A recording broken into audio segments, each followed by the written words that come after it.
Hello and welcome to another episode of the Whet podcast. My name is Brenda and I am your host. With me today is a Master Somm wine educator, Senior Vice President, Sales and Commercial Operations of Artisanal Wine Division for Southern Glazer. Welcome, Laura DePasquale. Thank you. Thank you for having me. I am so happy to have you here today. I think it is going to be a great interview, and I'm so excited to learn more about you and for the listeners to learn more about you. Can you define Artisanal Wine Division? Yes.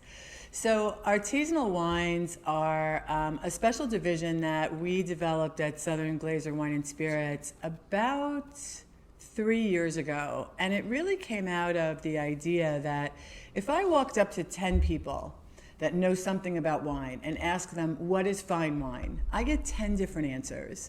And they're all correct, but they're all different, right? And so how do I sit there and say, if I talk about Caymus Special Select, right, a $250, $300 wine, it's fine wine. But how do I tell a small producer who's producing 2,000 cases total of the greatest Pinot Grigio in Italy that you've ever tasted in your entire life, and it only costs $25, that he's not fine wine?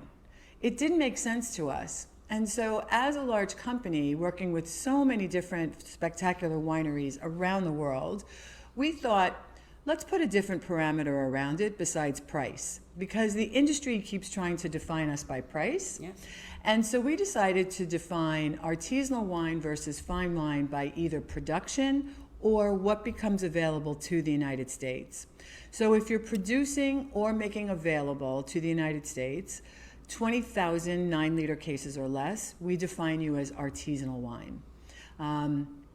You might be family owned, you may not be family owned. You might be, have a group of people that own you. And then if you're like 20,000 to 100,000 cases, then we're going to put you in the fine wine category. So from a commercial perspective, that's our definition. Okay, and how long have you been with this current job? So I was promoted to the role of Senior Vice President in 2022. I don't remember. We can fact check that. Yeah, we need to fact check that. I don't know if I was 21 or 22. I think 21. 21, I was officially promoted to the corporate role. Prior to that, I had developed a pilot business concept on artisanal wine in Florida.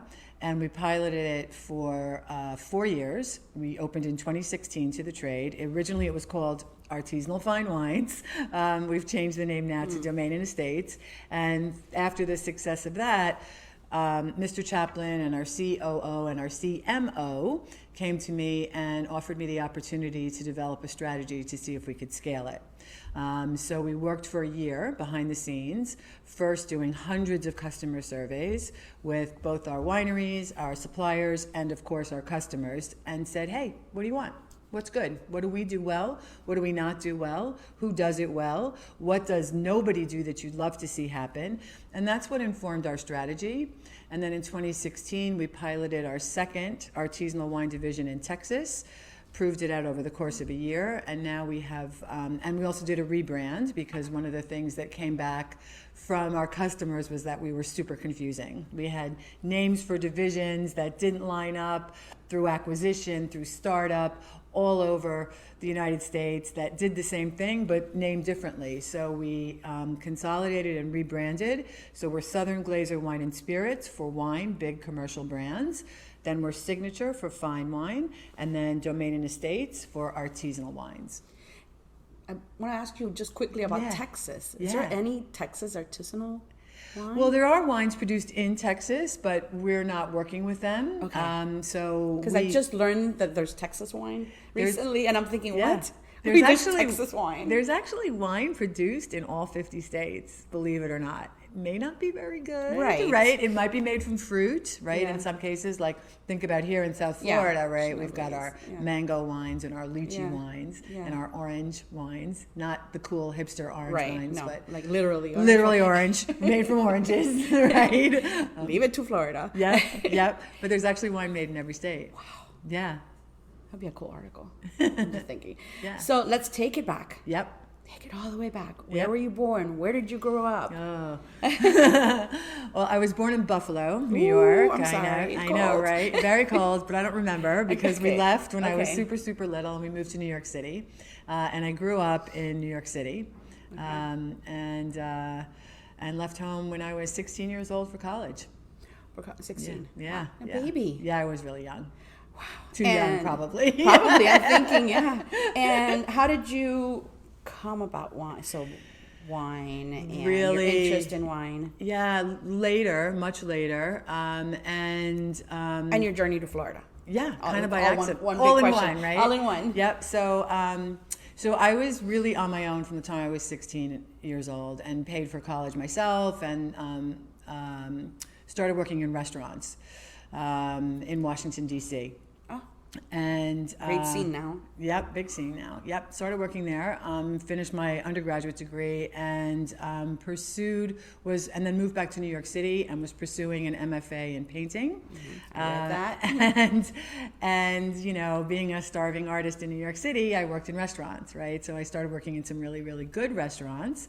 And liked wine, but didn't ever think about it as a career, but kept Not learning. that you were drinking at 16 at all. Well, so now I'm like 21. Now I'm legit. Now I'm legal. Sure. Now I'm legal. But, you know, I'm pursuing my MFA. I'm pursuing an art career. I was working as a graphic designer in New York as well. And I learned about wine, but it was not really that interesting to me. I learned about it because it was the caliber of the restaurants that I was working in. And, you know, frankly, it boosted the check average, right? We made more money if we sold bottles of wine at the table. I moved to Miami in the 90s when it was really happening. Moved to South Beach, and I moved for love. It didn't work out ultimately, but it lasted a long time. And so when I came down here again, I was pursuing my art career, no interest in wine, but my boyfriend's ex-husband, was building a business and working 24/7, and I knew nobody, absolutely nobody. So I said, you know what, I'm going to get a job as a hostess somewhere just to meet some people, right? Because I was spending all day. This was like 95, I read? Yeah, this is like 93. Yeah. So I started working for Norman Van Aken. Right. And worked for him for a couple of years. The restaurant in South Beach that he had went out of business. It closed. The original one was a mono. I left the business completely. I opened a coffee bar. With my brother. Yep. Did all the baking. So I would get there at like 4 or 5 in the morning. And this was in South Beach, was really like at its prime, right? Johnny Versace was in my coffee bar every single day. Ocean Drive was nice. Yeah, Ocean Drive was nice. It was on 8th and Ocean. It was called 8th Street Coffee Bar. And I would get there in the morning and watch the sun come up and do all the baking. And it's so funny because yesterday I saw Michael Schwartz at Amara, and we were chit-chatting, and I introduced him. An old friend is in town, and I introduced them, and you know, we were talking about going way back, and I was like, yeah, I remember, Michael, when we were waiting to have Nemo be built and finished, and you would be in my coffee bar making necklaces out of beads, and he would come in the back, and I didn't know what the hell I was doing back there, and he would be like, do you want me to show you how to do that a little easier? And I was like, yes, please. Nice. Yeah, so we've been friends for many, many years. Michelle Bernstein worked for me in the coffee bar, gave me a day off. Yeah, so it was this whole group. Eventually we sold it because we both wanted to pursue other things. Then I went to work for Norman at Norman's. And that's when I started to get serious about wine. By accident, a friend of mine was getting his MBA in hospitality at FIU. And he saw a flyer on the bulletin board for this Court of Master Sommeliers course in Orlando at Disney. It was in like 10 days. So he came to me and said, hey, would you go to this with me? You're the only person I know who could pass. Next question. I was telling her. Right? Sometimes guests just go into the next question. Yeah. Yeah, and I was like, how? He's like, you're the only person I know who can pass this. Will you? I want to be able to cheat off your paper. And I was like, yeah. And I was like, I have to work, right? I can't. And so he said, well, ask Chef if you can go. So I did. I asked Norman. I said, hey, could I go? And he said, yeah, I think you should go. And I was like, okay, great. So we went, and that was the moment, right? Seeing these three master sommeliers on stage talk about wine in a way that brought everything I loved together was it was an epiphany. It was almost like my head just exploded because things were going well critically for me as an artist. I had 3 solo shows. I had won the Florida State Individual Artist of the Year and the grant for that. I had won some other grants. I was running a program with children at risk in the city, teaching art to gang kids and incarcerated children and children who were in the process of being declared ungovernable. Pretty difficult circumstances, but I loved it.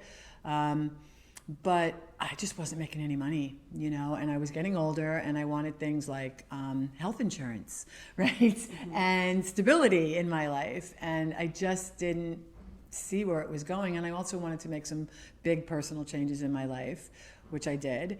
And so when I saw this Court of Master Sommeliers, it's like everything exploded. Everything I love, travel, art, history, family, culture, food and wine, storytelling, agriculture, everything collided in that glass. And I just came back from that class. I had passed level 1, and I said, I'm going to be a master sommelier. And then Norman made me his dedicated sommelier. So I was the only woman, and one of the only few sommeliers, because Miami at that point really didn't have very many sommeliers. So this is like 2000, 99, mm-hmm. 2000. I remember just the Forge, and they used to walk around with what are those? The Testavan? Yes. They used to wear it around. And I remember walking in, and that's the only place where you had visible wine action, where they would go through each table and they had the little thing. Yeah. So that's so funny because there used to be a newspaper, right? Like an actual printed newspaper called South Florida Gourmet, which became a website, and it was Simone Diamante and Carol Kotkin. And they decided to do a feature on the sommeliers, because now there were a few of us, right? So they brought us together for a photo, right? So it was Gino from the Forge, it was the guy from the Biltmore, and Charlie Ocerola from a restaurant that's closed, or it used to be called Il Tulipano, and Charlie lives in France now, and me. Right? So A, I'm the only woman, and B, they all show up in like their tuxedos and their aprons and their silver medallion Testavan, and I'm there in like a cute dress, right? Because like that's not how we did it. They had Mervin's dress on. Right. And I'm sure you rocked it. I'm sure you rocked it. Of course. No doubt. Of course. Nobody knows. It's how you carry it. And it was just like, why are these guys so stuffy? They were super nice. They were super sweet. They were very serious, but it was just like, I feel like I stepped back into the 1960s or something, And then I pursued Master Somm and how many years did it take you? Did you only took the test once? No. I mean, the last test, because I know it's like how many tests, like 12 or something. Yeah. Before? So when I did it, there were 3 levels: intro, advanced, and master. Okay. So the jump from intro to advanced was ginormous. There was no certified in the middle. And what also was going on, we didn't have any mentors down here. There were no master sommeliers, right? No one had taken the test. We didn't know what we were doing. And there's barely any now. There's barely any now. Well, there's 8. Yes. Actually, there's 9. Somebody just moved here, literally, like 2 weeks ago, from Hong Kong. But and that's who I was having drinks with last night at Amora. So I got a little bit lucky, right? So the wine educator for Florida, his name is Eric Emer, was also studying. And people knew me because I was the sommelier at Norman. So Eric knew of me, and so we started practicing together, right? But we didn't know what we were doing. We literally had no idea what we were doing. So I went to the advanced exam the first time, and I passed the theory, and I passed the service, but I failed the tasting. So the tasting is 6 wines blind, 3 whites, 3 reds, and you have 25 minutes to get through all 6 and identify exactly what they are. Vintage, grapes, region, quality level, everything. And that exam was literally the first time I sat in front of 6 wines. And so by the time I get to wine 5, they give me a 5-minute call, and I'm shaking. Like every glass I'm picking up, I'm like, that's the worst part to me is right?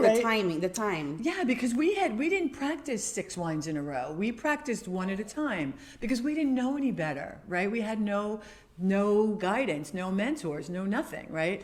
So that was the first time I was sitting in front of it. So I failed the tasting. So you get your results immediately, which is pretty wonderful.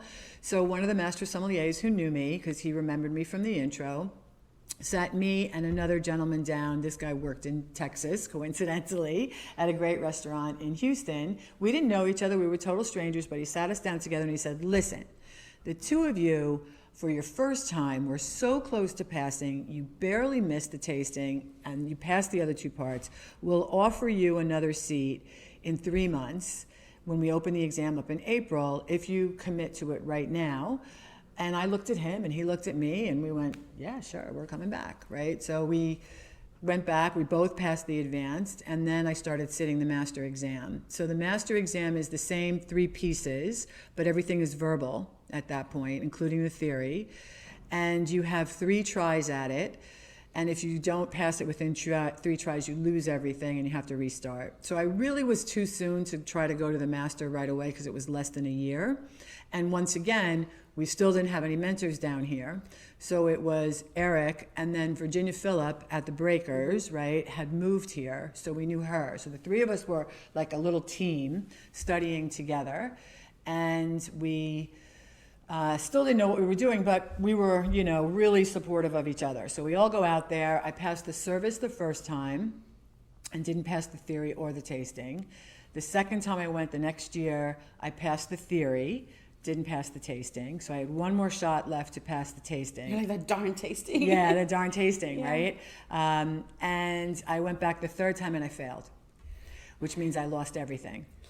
Oof. Yeah, and I was devastated because I've never failed anything in my life, right? Like, of course. And now you wanted more. No. Oh, you were done. Now done. I was done. You were I was done. So I had left the restaurant industry. I was now on the business side of it. I was working for an importer. My career was really taking off. I had 2 promotions already. I was now national sales director for the company. So I was traveling all over. And I was like, I'm just going to build my career. Like, I just can't do this because the level of obsession Yes. to pass that exam is not necessarily healthy. Yeah.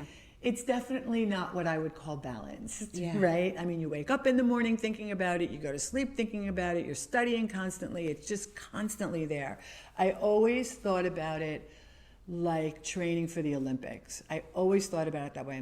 My brother was a professional ice hockey player, and the amount of discipline he had, right, as a Diet youngster, and everything. Every thing. 4:00 ice skating practices, the sacrifices that he made, I thought about it that way. So I fail. It's the worst thing that's ever happened, and I am not going back. And so a couple of master sommeliers that knew me were like, "You have to come back. We need more women. You're so talented." And I was like, "Nope, not coming back." So, to the same year, this is 2004, I go on vacation with my husband to Argentina. And so we're down in Argentina, and we're on vacation, we're having a great time, and it's time to come home, and we hear on the news, we get an alert from the airline that our flights have been canceled. There's a hurricane coming to Miami, so of course MIA is canceled. So I go online to email my boss to say, hey, stuck in Buenos Aires, let you know when I'm back, right? And there's an email from London, from the Court of Master Sommeliers, and it's like the grand poobah, right? Like the head of everything globally. And he's like, listen, the impossible has happened. A Canadian candidate has dropped out of the London exam. The seat is yours if you want it. I know the exam's only in 4 weeks, but if you want it, you can have it. And I looked at my husband and I was like, screw it, let's just do it, right? So we come back, and I didn't go to London, and I didn't even prepare for going to London like I'm going to go knock it out of the park. I went back to London with the intention of getting my service back and getting my theory back so that when I failed the tasting for the 4th time, I would have 2 more tries at the tasting, right? So all I did was study. I mean, I was a machine. And so I go to London, and you do your 3 pieces in 3 separate days, right? So the first day is theory, and I know I crushed it. I'm the last person to go of the day. I'm the only woman there, and there's about 25 candidates, all Europeans, and 2 other Americans and a Canadian. And we're like not in contact, right? And I know I've crushed theory. Like I know it. I walk out of that exam like I smoked it, right? Confident. Super confident. Like I know it because I'm answering every question, right? And it's quick. And at the end, one of the Master Sommeliers says to me, "That was quite the performance." And I was like, "Yeah, thanks." I'm here all day. Right, exactly.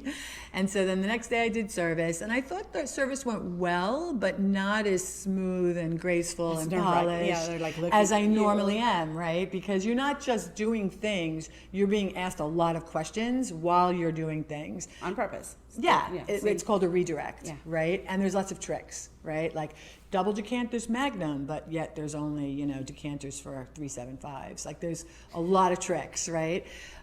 So I think I do it okay, right? And then of course the tasting. And at the tasting, I kind of have this moment in the middle of it. Well, first of all, I'm not nervous, right? For the first time ever, because I'm not going to pass it. Right. Right? I'm just going to get through it and, hear my feedback and try again next year. So I'm not nervous, but there's a moment in the tasting where I'm literally like, well, this is this and this is this, and it has to be this vintage because the ripeness level or all that theory, right? Just went boom, boom, boom, boom, boom. So I leave the tasting and I walk out and I'm like, that didn't suck, right? I didn't feel like I passed, but I didn't feel like it was a disaster. You feel more in charge and more in control. 100%. And so, again, you find out, right, pretty much that day. And so, yeah, I passed. Right? Yeah, I passed. So at the time I read, but I don't know if the stats, what the current stats are, but you were the 13th woman to achieve the title. Yep. Since it first started in 1969. Is that stuff? What's the rate now? There's only 30 women. 30 women. Yeah, okay. Today. Out of 250-ish. 250. Yeah, only 30 women. Whew. I know. Wow. Yeah. Okay. Total. So then, wow, so you passed, and then when you got back and you said that to where you were working, how did that change the dynamic and your life? Yeah, so it's so there was a lot of press, and there was a lot of press for sure. I was on cloud 9, right? I mean, I was just absolutely floating. I don't have to do this anymore. I did it. It's considered to be one of the hardest exams in the world of anything. I worked for Palm Bay International for 10 years. It was my first job outside of restaurants. And I started in Florida as the Italian wine specialist, then was promoted to head of the fine wine team, then national sales director. So when I came back, my boss, who has since passed away, he was my boss there for 7 years and was an incredible coach and mentor to me in life and my career. And he sat me down and he said, okay, you have a choice to make. And I'm like, okay, what is it? He's like, you can either become this personality, right? And we will promote you and you'll be this wine personality, or you can continue on your business path and you can continue to develop your business career. And it was I didn't even have to think about it. For me, it was, I want to break a glass ceiling. I want the vice presidency. I want a seat at the table on the executive team. And I want to be a role model for women in this industry because there's not enough of us as top leaders. And he was like, I was hoping you would say that. So 2007. I feel like you could have both. Well, I kind of feel like that happened, right? I want it all. Yeah, I kind of feel like that happened, but for me it was more important, of course, right? Especially in 2004, and yes, coming in 100%. So 2007, I did get the seat at the table at Palm Bay. I was promoted to vice president of fine wine. There was a transition. It's a family-owned company, so there was a transition going on between father and son. They brought in an executive coach to help the entire executive team. So there were 3 new members of the executive team. We were the young ones, right? And to help this transition, right? This generational transition. What we didn't know at the time, and none of us knew, was that David Taub, who was the founder and owner, was terminally ill. And so that's also part of why the transition was happening to Mark Tabb, his son. So we had an executive coach for a year and a half, and it was everything. It was absolutely everything, because while I knew tons about wine, it was, I really had a big learning curve. I had an MFA, not an MBA, right? So it was incredible, to have an executive coach that helped us as a team, and helped me as a business leader. And the other thing that passing the exam did, and it's funny because we were talking about this last night, was it helped me find my voice as a leader, right?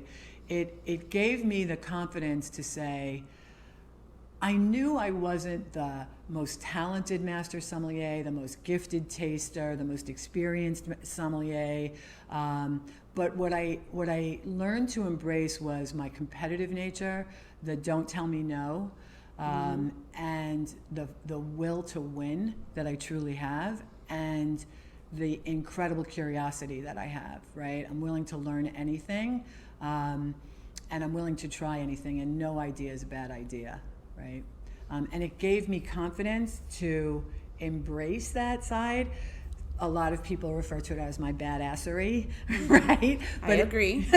It gave me the confidence to not be afraid of it, because as a woman growing up as a girl growing up in the 70s, my mother would tell me, of my 3 children, 2 girls, 1 boy, you're the one that can be anything you want to be. Anything you want to do, you can do, which was pretty great. But at the same time, she was like, you have to learn how to cook so you can cook for your husband. And you have to learn how to clean so you can clean for your husband. And you have to find a husband. Mm-hmm. And it was like, that's not what I want to do. Yeah, and it was such a mixed message, you know, that it was, I was taught to be a lady in a business room and speak when spoken to, and all those things. And as a business leader, especially in an industry where you are the different one at the table, right, because you're female, mm-hmm. It was difficult to find that voice, right, and not come off and to embrace that voice, because it was there. But passing that exam is what gave me the confidence to not fear who I really am. And to become my authentic self. I love that. I love it. And what, just going back to, especially that you mentioned the tasting being so difficult and like your Achilles heel in a way. Yep. What would you tell someone wanting to, myself, just narrow down those tastings? Like just last night my husband we brought a bottle, and then he ordered a second, and he said, okay, blind tasting time, let's go all in. And I thought, I'm usually good with the vintage, but it had no tannins. I mean, it had no low acidity. Yep. So I just gathered that it was older, like an older bottle, but it wasn't. It was young. So I mean, and I'm getting more ahead of the format of tasting. But when someone wants to taste, not to drink, like I always say, today I'm just drinking. Yep. Right. So sometimes I'll put something on Twitter and someone's like, what are the tasting notes? And my answer is, I was just drinking last night. I was not tasting. On other days, I'll go on Twitter and say, this had these notes, and completely amateur, obviously, especially in front of you. But what are some of the things that you can tell someone that wants to learn how to do that? Yeah, so... and pick it apart a little bit as a starting point. Yep. So there's a couple things, right? First of all, you really have to separate what you smell versus what you taste, because you really only taste 6 things, right? Which is sour, sweet, bitter, umami, salty, and chili pepper, like heat, right? From chili peppers. That's really all you taste, right? All the other stuff we talk about when we talk about wine, like cherries and flowers and chocolate, herbs and chocolate, coffee, right? Yeah. We're smelling that, right? Jet rag. Yeah, right. Like, Mushrooms. Right? You hear some weird ones, you're like, what? Hairspray, my grandmother's attic, Yeah. right? We smell that. Right? And it's a muscle memory. It's a muscle memory, but we're not really tasting it. So you really have to learn how to separate what you're smelling versus what you're tasting. And for blind tasting, the key, the trick, right, is the discipline to analyze the texture and structure, right? What are the tannins? Where is the acid? What is the acid? What is the alcohol? How long is the finish? The astringency? And that gives it to you, and then it's to break it down like really systematically, and like going from 30,000 feet to an inch. So 30,000 feet would be old world or new world, right? So old world is Europe, new world is everything else. Yeah. And what I tell, if I'm teaching an intro to blind tasting, what I tell people is it's really pretty simple if you can be disciplined about it for old world and new world. If it finishes sour or tart, it's old world. If it finishes ripe, right, so the fruit is sweet, it's new world. And it's kind of that simple. You just have to be really disciplined about it. You know, when I was at my best, side note, during COVID, that's all we did. We drank our entire cellar. You and quite a few people. Thank you for supporting our business. Thank you. And I mean, we had nothing else to do. Well, we were disciplined enough to not do it during the week too much. It was we would go pick up order to support one of our restaurants. Yep. And then I would set up dinner at the table and we would blind each other. How fun. And you know, doing it now, I'm not as good as I was then because we were doing it all the time. Yep. And we were able to break it down, and then I would write down my notes. It became really competitive. My husband and I, competitive, and then he would say, okay, I'm going to look up the tasting notes, and we would compare it, and then, but I was always really good with the vintage for whatever reason, and he was good at everything else. But anyway, he's annoying. But practice. It's practice. It's practice, and it's discipline. The other thing too is, and this was so apparent to me when I passed it, was that level of theory that I had was so intense, right? And so it was mastery, right? I mean, I killed it. I got the highest score ever, right, on the theory exam. It supports your tasting. So to read a little bit, to study a little bit, right? And it doesn't have to be, you know, like you're back in school. No, but the regions, right? It's important to know the regions, terroir. You know, and plus, you know, if you're into wine, you kind of want to know what you're buying, right? Yes. You know, you should, you know, so if you're walking in, especially if you're buying some expensive wines and you're actually building a little bit of a cellar, right? Like, you know, okay, what is Napa Valley famous for? Cabernet Sauvignon, right? You know, so it's kind of knowing those things and doing a little bit of reading and homework. It'll make you a better blind taster. What do you think is now the most rewarding part of your job? Mentoring and coaching other people, right? And building this division, right? I mean, somebody said to me about 5 or 6 years ago, stop saying lucky, say appreciative, right? Because you've worked really hard for what you have, right. And you've broken glass ceilings and broken boundaries and really created a pathway for people. But I feel so appreciative of my position with Southern Glazers. I really have been given free rein to create an entirely new business unit for a very largest distributor in the world, actually.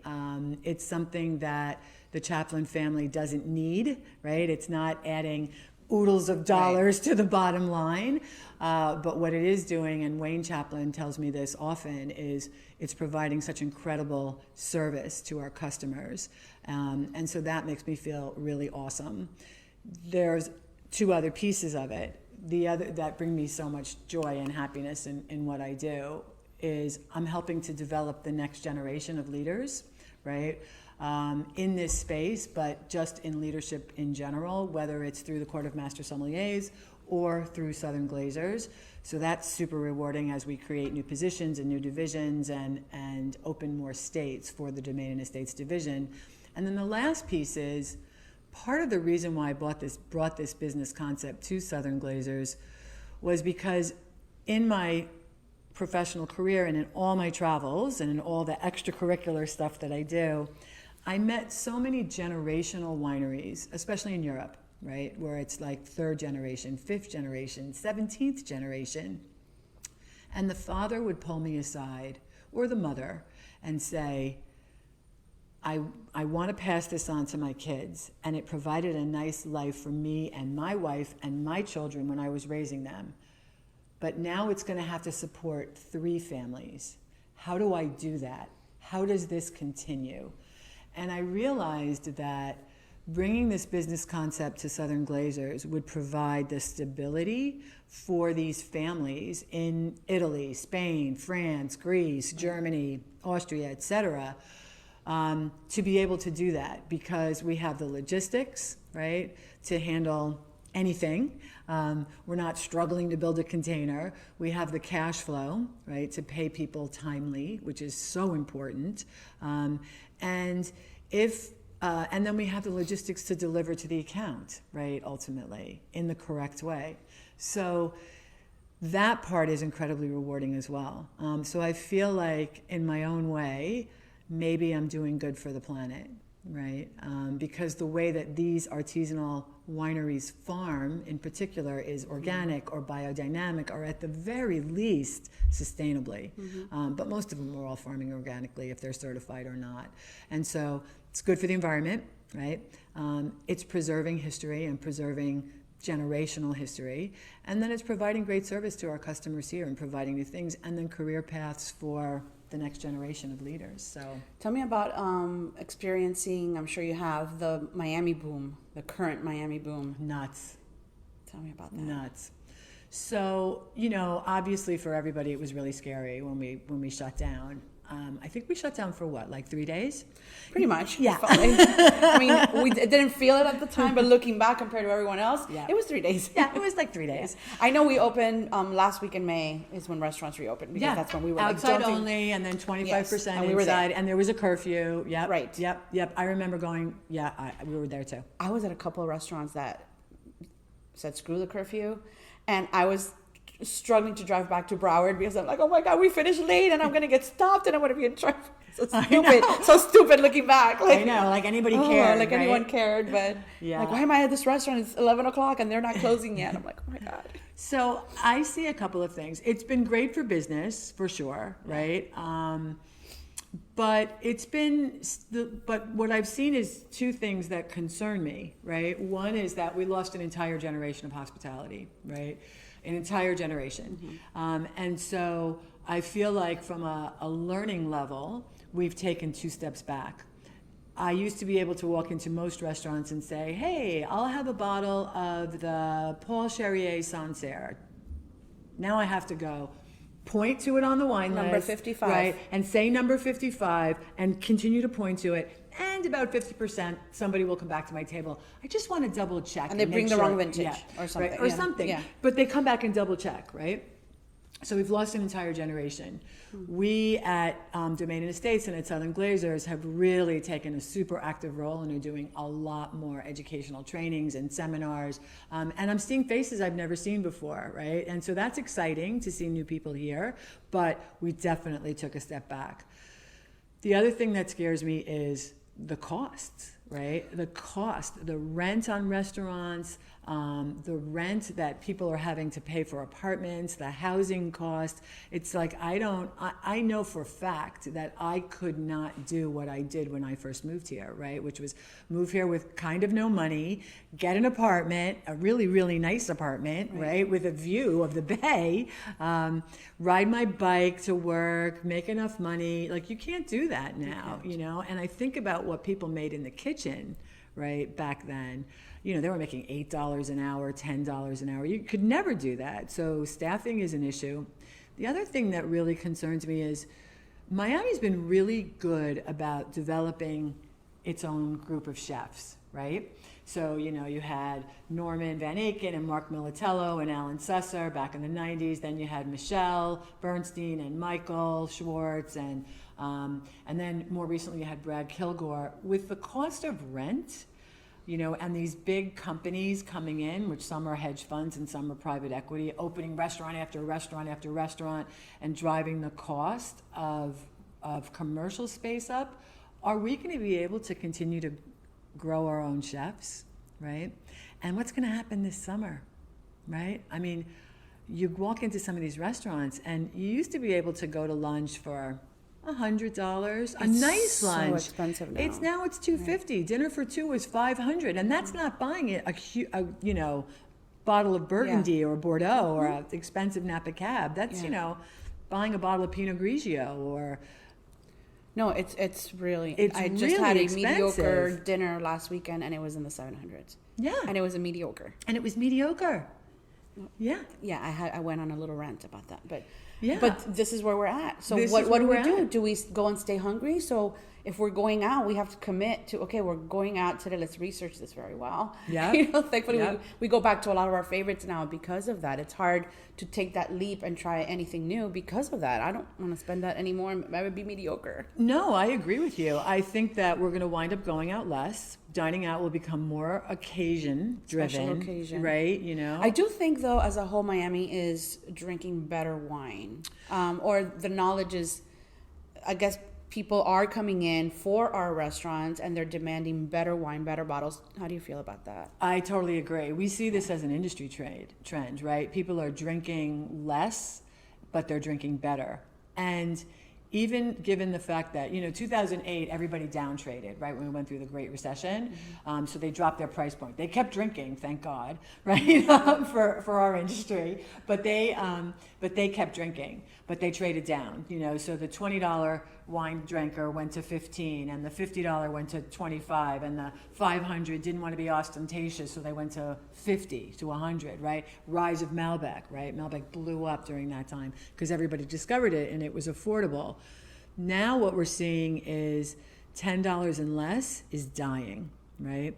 And given the uncertain economic times that we're living in and inflation, it seems like people are drinking less, but they're drinking better. So they've traded up in price points. Some of it's prestige and status, but some of it is just learning. The other thing that I think was a result of COVID, you illustrated it perfectly with your husband, right? You stayed home and you drank through your cellar and you blind tasted and you learned more about wine. People did something. I mean, I did so many virtual wine classes and tastings for friends all over the country that had wine shops or restaurants that were just trying to figure out how to keep it going and keep the lights on, and were creating events. People learned more about wine. And so you have a more educated consumer today, which I think also is why they're drinking better. But I am concerned for Miami in particular with the expense that restaurants, how expensive they are, and where they're going to continue to staff from. I mean, I hear this all over the world, right? Staffing is an issue everywhere. Italy, France, California, Texas, everywhere. What are some Miami somms that you respect, admire, and you think deserve recognition? Oh, that's a great question. So I think that there's a few that... Let's hype up Miami. Yeah. There's a few that hung throughout in COVID, right? So Amanda Fraga, right, that runs Genuine Hospitality Group, she's come so far. I remember when she was just, learning how to open a bottle of wine. She's very passionate, she's very dedicated, and what I really admire about her is she's really about building a team and giving people on her staff that show an interest in wine an opportunity to become a sommelier. So she's awesome. Brian Grandison at the Surf Club, he is great. Incredible floor presence, really knows his cellar. It's a big cellar. Michel Couvreau, who oversees a lot of the Thomas Keller restaurants now, is here. So he's the wine director. So he doesn't work the floor very often, but I've known him forever from New York. But Brian's on the floor every day, and he's awesome. And then I think Hannah Klein, who runs all of David Grutman's groups, is pretty extraordinary as a sommelier as well. I'm familiar with her. Okay. Yeah, she's awesome. Again, she's someone who gives people an opportunity to become sommeliers. She's very serious. She's a great team builder. She's got a great palate, great wine knowledge, and a really good leader. I really like her as well. And I hope I didn't leave anybody out. If you think about it, we can add it in. Yeah. It's all good. What are some industry pet peeves? Things to improve, things that grate on your nerves when you go out. Yeah.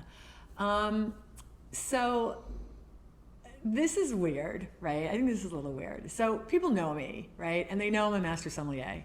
And so there's this what that happens, right? Like when I come in. I would. Oh my gosh, she just walked in the door. And it's almost like taking a test. I would feel like I'm being judged on a test. Right. And, most of the time when I go out, and my husband's in the industry too, so they know us, right? Even worse, right? And he's an advanced somm, so he's no slouch, right? So they know us.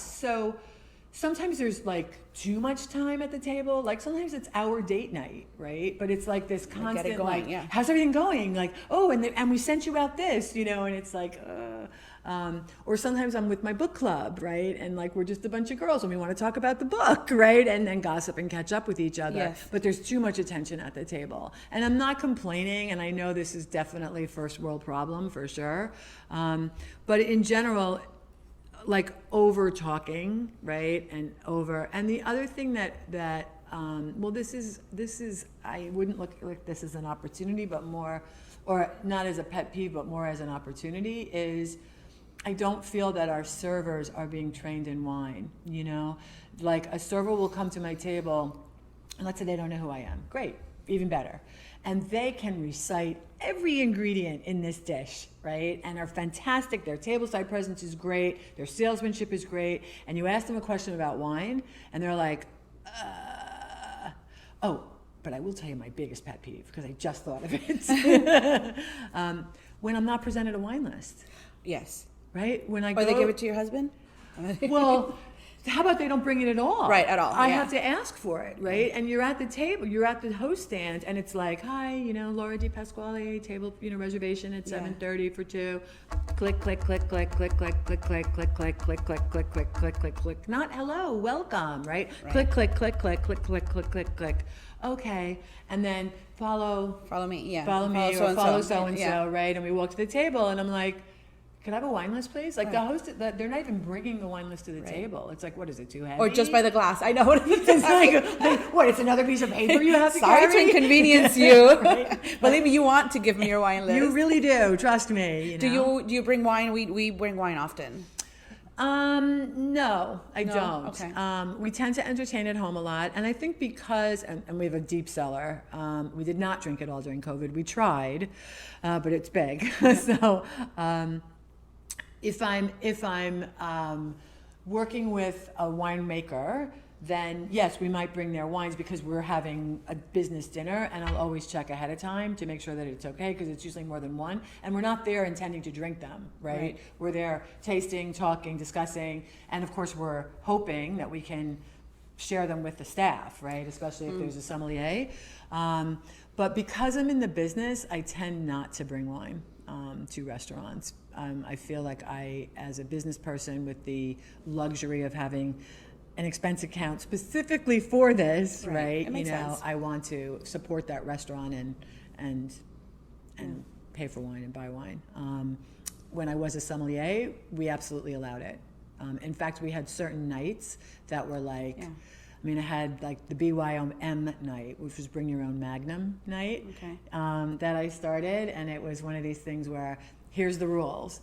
I'm taking your Magnum from you, right? Like after you're a guest and you have your Magnum, have a glass, I'm taking it and I'm giving it to another table, and I'm taking theirs and I'm bringing it to you. And so we built this whole community, which was super cool and super fun. Yeah, and it was something we did during the summer, right? Because wine is dead in the summer, right? And I think it's going to be very interesting to see what happens, especially with some of the really fancy, very, very, very expensive restaurant openings. And that's why we've had. We've gone more and more bringing our own wine. Yeah. Rather pay the $150 corkage than, pay $700 for a bottle that, the markup is, for us, it's just crazy. So we do bring it. But I get that angle from you. What is a common wine myth you'd like dispelled? I'm allergic to sulfites. There's no such thing as an allergy to sulfites. Yes, explain why, yes. Right, okay. So everything has sulfites in it. If you eat craisins or dried apricots, if you open a can of anything, right, from Campbell's soup to ramen, it all has sulfites in it, right? So if you don't react to that, you don't have an allergy to sulfites, right? What you are suffering from is histamines, right, which can be developed. And also, too, wine has there's some very, very popular wines have more residual sugar than you think they do, right? In fact, some wines are made specifically for the quote-unquote American palate, which is a soda drinking, Coca-Cola drinking palate, and they have more residual sugar, and that's what adds to your stuffy feeling it's also called a hangover. And it might just be slight, right? You don't have a headache, you're not puking, you didn't black out, you weren't drunk, but it's a little bit of a hangover, and you probably needed to drink a lot more water. I was going to say be hydrated. Right? You probably are Yes. dehydrated. You're not allergic to sulfites. There's no such thing. Well, there is such a thing, but it's very, very rare. Very rare, I agree. Yeah. Do you feel strongly about natural corks? Do synthetic and screw caps merit the same respect? And do you believe they yield the same outcome? So I feel very strongly about natural corks when you are dealing with a really high quality wine that's meant to be aged. A Bordeaux, for example, a Domaine Burgundy, a Barolo, a Brunello, a Napa Cab. Yes, you need a natural cork. But I think DM, right, which are synthetic, that are made from natural cork, I think those are fantastic. I love glass stoppers and I love screw caps. I'm not a fan of plastic because A, it's plastic, right? Which is, yeah. Yeah. Okay. Where would you steer a person wanting to learn more about wine? LauraDePasquale.com. There is no LauraDePasquale.com. Hey. Maybe. I know. Maybe I'll do that. I would steer them to, that's a really, really good question. I would probably steer them to like some first level books, right, or websites. Wine Folly, right, is really easy to follow, and it's a lot of good graphics. A lot of good graphics, because she was a graphic designer. She was a graphic Even designer. just following their Instagram page, I Yeah. retweet a lot of their stuff because Yeah. it's so attractive Yeah. and easy to remember. She was a graphic designer that was know that. interested in wine, and she took the Court of Master Sommeliers level 1, and then took this, and then like got bitten by the bug, right? And then took the level 2 and started Wine Folly. So I think that's a really good place to start. What is a good starter wine? For someone who says, "No, I don't drink wine." Yeah, I know this is going to sound controversial, but something with a little bit of sugar, like Roscato or Stella Rosa or Moscato. They're super easy to drink. My sister, right, who is super brilliant. She's a law professor at UNC, right? She only drinks Riesling and grower champagne. She hates everything else. So Riesling is another one that people should really start with. Riesling scares people, but Riesling is another one because it has that little bit of residual sugar. And now I've graduated her to grower champagne. Whoa. Next, think about in 5 years. I know. Where will she be? Yeah, exactly. What are you pouring for yourself lately? Oh, that's a really good question. So people ask me all the time, what's your favorite wine? And I always say the next one. Because, Right. yeah, like, really? I'm sure you go through phases. Yeah. So I drink more white than red, which has been kind of maybe for the last like 7 years. I think, and I find more people are doing that too. And I think it has to do with just getting a little bit older. And there's more variety in white. I'm really into, well, I love Burgundy, great Burgundy, but of course it's super expensive, and it's in really short supply right now. Super short supply, painfully short supply. I've been spending a lot of time in Bordeaux. Italy will always be my wheelhouse for sure. I love what's happening in Northwest Spain. I love what's happening up there with Garnacha and Mencia. Oh my God, it's like a revolution. And Godeo as a white grape, oh my God, I'm absolutely in love with what's happening up there. And those wines are super affordable, but it is a revolution. Thank you for giving me some homework for this Yay. weekend. Okay, some words of encouragement for my husband, who I need to get to drink more white wine. Yeah, it's perfect. This works out perfect. What is the longest you've gone without drinking wine? She's like, there is no such thing. No, I didn't. Well, tasting and spinning or drinking? Drinking. 10 years. I know, right? 10 years. Wow. When I first started as a wine buyer in New York, I didn't drink. And when I came here, I didn't drink. It wasn't until 1999. And then she passes the tasting eventually. Which is also part of why, I felt like, I really felt imposter syndrome, like huge imposter syndrome going through the exam, right? Because I didn't drink.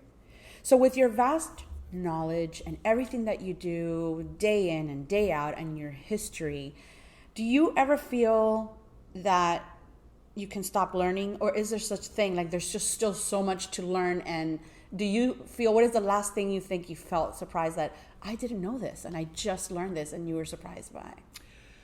So I was recently in Santa Barbara for a women's mentorship weekend with the Court of Master Sommeliers. So there were 6 female Master Sommeliers as mentors and 10 candidates. And I had never been to Santa Barbara. I have been everywhere, right? But I had never been to Santa Barbara wine region. And so I stayed a couple of extra days after the workshop. And first of all, the workshop was so energetic, and we met so many incredible female entrepreneurial restaurateurs in Santa Barbara and winemakers, where they were the winemaker or the assistant winemaker at XYZ estate that's well established and everyone knows, but their side hustle was their own label, and they were getting these grapes from this person, this one. I discovered so many cool wines. And then I stayed a couple of extra days, and I went to the Sanford and Benedict vineyard on a private tour, which was planted in 1971 by Sanford and Benedict, and now is owned by the Terlato family. And they sell grapes to other people, like Tyler uses them, and Pieta Rossi uses them, and Sandy uses them, and they cite them on the bottle, right? You know, this is Tyler's Pinot Noir from Sanford and Benedict. ABC, Bon Clément does it. But Sanford, the winery, owns it, and Sanford, of course, owns the vineyard. But driving through that vineyard and walking through that vineyard, and it was this kind of like misty, chilly, sun one minute, sprinkling the next minute kind of day, like a very unsettled weather day. It was a revelation. And to answer the first part of your question, the reason why I love wine, and at that epiphany moment back in the Stone Age of taking my intro, I knew I'd never learn it all. I knew there'd always be more to learn. Always, always, always, always, always. And that's refreshing. Yeah. Gives us a little inspiration. How do you feel about documentaries such as the SOMM series driving up the interest in certifications? So I think the SOMM series was great from a business perspective and from an awareness perspective. I didn't know it was so intense. The first episodes of, yeah. Well, there was that, and there were a couple of others that were all about the test. Yep. Yeah. So SOMM, I was so stressed. So SOMM the movie did a really good job, I think, of really portraying the camaraderie that happens with the group and how important a study group is. It's what you were describing with when you all three were just supporting each other and Yep. learning. Yep. And it also did a good job of demonstrating the crazy, right? Like the crazy obsessiveness that it takes to study, to pass the master level, and the sacrifice, right?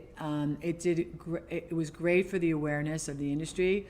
Where I think it did some harm was it made people think that if you're a sommelier, you're a celebrity, right?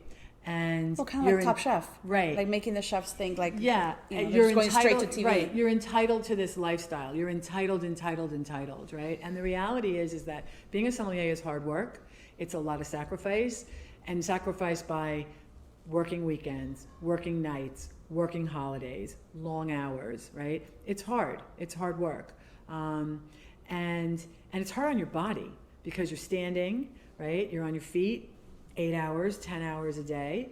I mean, one of the greatest sommeliers and mentor to everybody is Madeline Trefan, right? Oh, and she'd be good for your podcast, and she's down here occasionally because they just opened Plum Market, so I'm happy to introduce you. Yes, she's the first. Plum Market, yeah, she's the first woman to pass, and she was the first American to pass in the United States when we started to give exams. She has had 3 hip replacements and would still be working the floor today if her body would let her, right? Because it's hard on your body. You're picking up heavy boxes, right?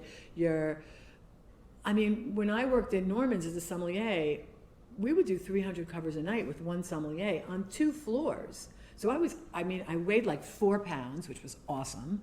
Right? I know, to go back to those days. To go back to those days, exactly. But I was up and down stairs, like flying all the time. And it was carpet to terrazzo, and I wore heels because, why wouldn't I, right? Because I was vain. Mm-hmm.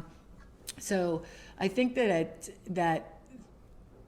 there was this sort of expectation that you have this really fancy lifestyle of private jets and fancy dinners and trips here and trips there. And it's like, that's not what it is, right? What it is a service position. And the greatest sommeliers are those who have incredible emotional intelligence to be able to read a table in 10 seconds, and earn their trust, right? Immediately.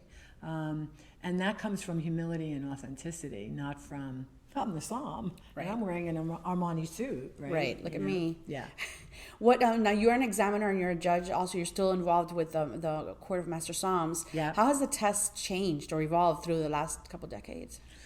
It's become more transparent, right? Yes. So the days of the three of us doing our one wine at a time, not knowing what the hell we were doing, are gone. Everything is online. Everything's available. So you could take some practice tests. You can take practice tests. There's YouTube videos on service demos, exactly how to do things. So it's become a lot more transparent, and all the information is online. I mean, we were logging. I mean, yes, the internet existed, but things weren't up to date on the internet. So we were slogging around, actual books and big, heavy monsters. Yeah, right? to learn. Yeah. That's true.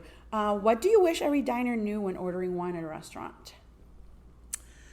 I think what I wish every diner knew was that while the markups may seem high, it's where the restaurant stays alive financially. They don't make money on the food.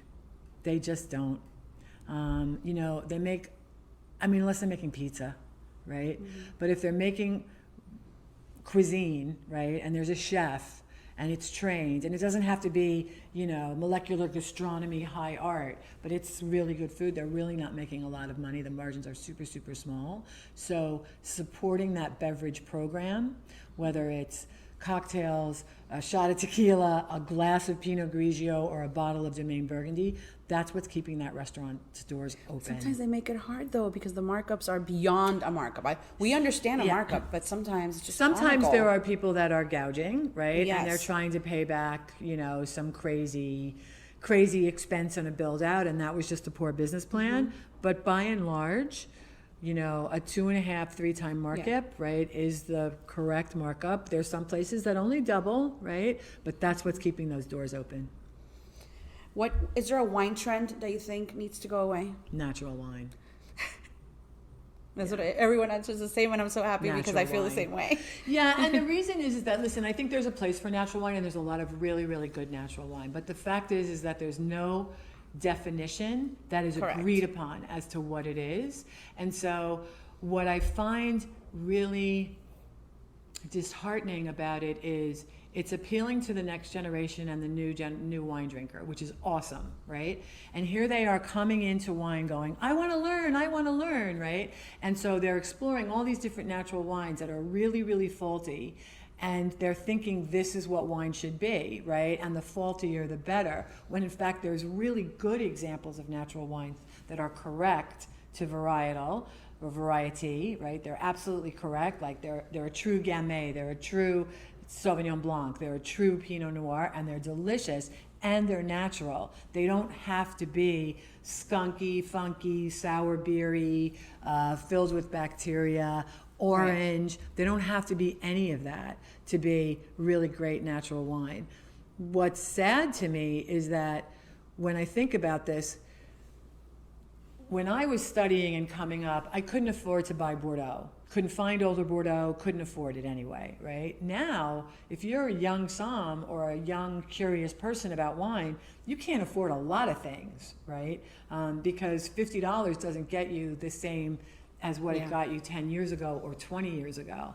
And so that's why I think natural wine has kind of boomed, is because it's affordable. It's attractive. Yeah, it makes it attractive. It makes it attractive. And here there's an entire group of excited wine people that are like, natural wine, but don't be so zealoty about it, I think, because there is no definition of what it is. There's no consensus globally. Right. Even amongst organizations, there's no consensus. Yeah, it's super controversial topic. Yep. And people are very passionate about it and fight about it. Oh my God. What is a wine trend prediction for 2023? Like, where are we headed? Let's say Miami. Just not as a whole. I know you're very well traveled, but let's stick with Miami. Yep.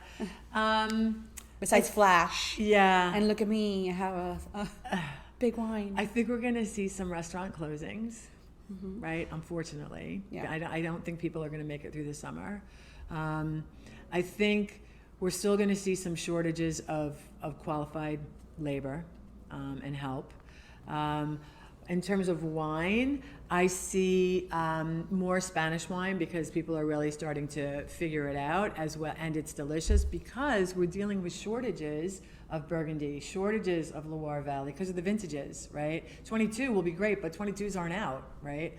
And unfortunately, I see prices still increasing. More? No, I hate it. Wine prices, because we had such a disastrous vintage in 21 in terms of quantity. Yeah. Just Europe got wiped out. And there's no 2020 cab Right. from California. There's none because The of the fires. Yep. Wow. Yeah. How does Miami as a whole fare in wine knowledge when compared to cities like New York, Chicago, and San Fran? Now. Do I have to answer that? You're like, I'm choosing one question not to answer, and this is it. Yeah. Well, Miami New York still is loves king. you. New York is king, Yeah. right? I mean, the wine knowledge in New York is superior.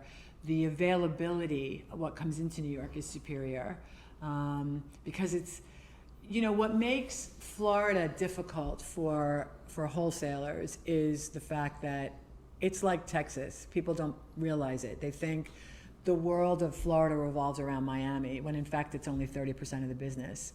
So you need to have There's other people. I know. Can you believe it? No, There's I can't. I don't know what you're There's talking a about. wine scene in Tampa. There's a wine scene in Naples, right? And so to be a wholesaler in Florida, you need to cover the market, right? And while as New York, it's 90% of the market is New York City. So it's easier for smaller wholesalers or small importers to just work New York City, right? Which is why it's so spectacular in terms of what you can get, And shipping in the heat is also a problem for us. It's more expensive, right? I mean, you've got to do everything in refrigeration, everything. And we do with our distribution in Florida for Domain and Estates and Southern Glazers because we have to. Our 1 million square foot warehouse is 100% temperature control. The whole thing. And then there's cold rooms on top of it. So we're very diligent about our care and handling of wine. And that also came out of the surveys. That was the number one thing our customers asked for. So I think Miami has taken a step back, but we've attracted a lot of New York talent, which is great. And we have some really wonderful, really eager to learn and eager to please sommeliers on the ground. I just remembered two more that I love. Macarena at Cote, and she's on deck to be interviewed. Oh, she's on. Yes. She's a natty girl. Yeah. And Marco at Faina. He's awesome. He's really good.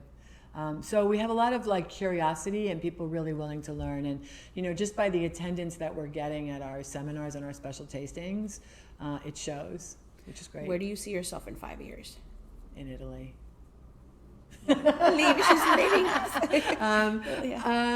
I don't know. I'm coming with. I'm not a spring chicken anymore, and I'm definitely looking at when do I hang up the corkscrew. I'm certainly not done. We now have 5 Domain and Estates nationally. We'll get to 8, which is pretty awesome. What region in Italy is your favorite? Well, wine-wise, it's Piedmont, of course, right? But we just did that a little bit. First time. Yeah, Piedmont's amazing because I love Barolo and I love Nebbiolo and I love Alto Piemonte north of Barolo and Barbaresco. What's happening up there is so exciting. I don't know. I don't know where I would live in Italy. My husband and I said what we would do is we would just rent apartments. And feel it out, the life. That's for a month. Instead of committing to buying a property. That's true. There's so many parts that I love, and it's so different, right? You have the mountains in the north. You're close to Africa when you're in Sicily. You're on the coast of the Mediterranean and in Calabria and Tuscany. So I really don't know. I've been to all of it many, many, many times. Many. It's a great problem. Yeah, I know. It's a great problem to have. Yeah. Very fortunate, but I really, and he has too. And we're like, no, let's just rent apartments and we'll see.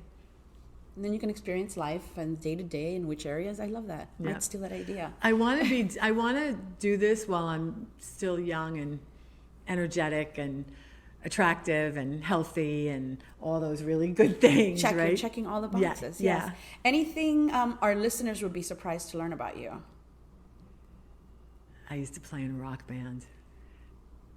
Play, sing? Did you start play in guitar. it? Play guitar. Yeah, I used to tour around the country in a rock Are band. you still in No. contact with those friends? No. No, it was a bad breakup. Oh. Yeah. That's sad. Yeah. Do you miss that? No, No? I used to puke every time when we got on stage, right before stage, because I was like so afraid I'd forget what we were doing or the songs or whatever. Yeah. And so talking just a little bit more to end on this note about your art career as painter. Yeah. And are you still actively, do you have time to paint? I don't really have time. I always bring a sketchbook with me when I'm traveling, always. So my medium was actually drawing, even though my degree was in painting. But when I won the Grand Four and solo shows was always drawing, just huge, ginormous drawings. So I carry around a small sketchbook. And I will say that just recently, over like the last 60 days, I spent 3.5 weeks in France in February, and I got really inspired. And so there might be something cooking in my brain. I'm not sure yet, right? Okay. You kind of have to... LauraDePasquale.com. Right? You're going to have to... Yeah, we're going to start that. You heard it here first. Yeah. You kind of have to let those things marinate a little bit and kind of explore them and I see. get it. I have an interior design background. Oh, you do? So for me, when I would come up with, and my past life, I would come up with a project or a concept or even just the palette, and I would just lay it out and walk by it every day and see how I felt about it, and maybe move a thing or two, change it up, and then one day it just felt right, and this is what I'm going with. I love that. So I get that. I get the whole, like, you let it marinate, and just one day just clicks, and now it's the time, and this is what feels right. Yeah. So I get that. Anything else you feel it's important to add that we haven't covered? I think that, there is one thing. Following my love affair with wine has led to a lifestyle and life that I never dreamed of, that I didn't think was possible for me.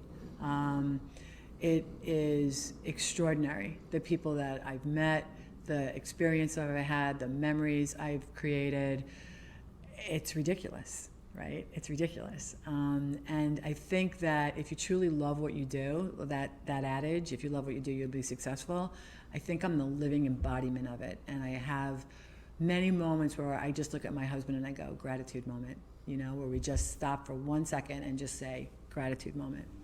Yeah. So love what you do and you'll do really, really well. And a life in wine is pretty magical. Thank you. You're welcome. Where can listeners find you and your projects?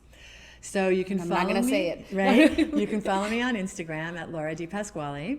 You can follow our company on Instagram at Domain Estates. And you can follow me on Twitter at Snotty Somm. I wanted to ask you about that name and why you have kept it that way. Yeah, I kept it Snotty Somm. Yes. Yeah. I was an early adopter of social media, all platforms, except I never got into TikTok, so I still am not on it, and I don't want to be on it. I didn't either, and I just did it about 5 months ago, and now I regret not being on it earlier. Really? I know. And I was like I'm a naysayer. I am not doing TikTok. No. And then now that I got the hang of it, I feel like I missed the window of doing it years ago, but it's fine. I'm working on it. Yeah, so Snotty... It's a whole new world. It is. So I went on Twitter, and I feel like Snotty Somm is a little bit of a snarky alter ego that I get to have, even though people know I'm open about it's me, but I don't just talk about wine there, right? I'm a huge sports fan, so I talk a lot about sports there. I complain and shout out, shitty service, and I don't mean in restaurants. I mean, Not in Miami. Never. No. She would never do that. Never in hospitality. You have the best service ever. Right. Said no one ever. No, but crappy airline service, Yeah. or lack of information, or political. I'll get political on it. I'll get social on it, as in social trends and social causes. And then I'll get cute on it too, right? Every now and then I will post the ridiculous panda meme because it's freaking hilarious. And it's your account and you do whatever you want. want. And I can do whatever I want. So I'm a little freer on Snotty Somm. Go figure. Yeah. Yes. Wine Twitter is intense. Yeah, wine Twitter is intense. Yeah. God forbid I post a Bordeaux that is under 10 years old. Yeah. I already know. I'm posting it, and here they come with the wine Twitter patrol. Well, I call it wine shaming. Yeah. Right? It's like, that is a massacre. Right? And I'm like, you know what? It was great. Yeah. It's like, why do you wine shame people, And I think we've all been wine shamed, right? Whether it's in social media, or it's in a restaurant, or it's an acquaintance, or the worst is at a wine shop when you get wine shamed. Oh, you're buying that? You should really buy this. What if I like this? Right. Or my what money, if I, my what if I'm palate. buying this for my mother because it's her favorite Right, you don't wine, know. right? I will say, I did a blind. Well, we host blind tastings also at home for friends who are into wine as well. Yeah. And I bought. I won't say the brand, but I bought. It was basically 2 for $10 at Publix. Yep. And that woman could not ring me up fast enough. I was so embarrassed to be buying this for $10. I was like, go figure. Here I am all drinking. Oh, I drink this one and I love this one, and I'm here buying this really crappy wine. But it was because it was the wild card that we threw into the blind tasting, which one of my friends scored as her favorite, and we definitely wine shamed her. But that was fun. That was 2 for $10. Listen, I get it. Wine competitions as a judge when the wines are revealed at the end, something that we've given a gold medal to, or whatever panel gave a gold medal to, and I won't say the brands either, but you sit there and you go, no way, right? Because blinding is so fascinating. You take all the pretense out of it, the pretty bottle, the color, the label, all of it. Your preconceived notions. That's it. All of it. All of it's out. It's just what's in the glass, right? What's in the glass. That's it. And how does it make you feel? What do you remember? Yep. You have been so inspiring and so fascinating, and I thank you so much for coming on. Thank you for having me. It's been an honor. You're awesome. Thank you. I think this is going to be a really great episode, and I cannot wait to publish it for everyone. Thank you. And for you, the listener, remember to follow me on all my social media as usual, and do those reviews, please. Thank you. Bye. Cheers.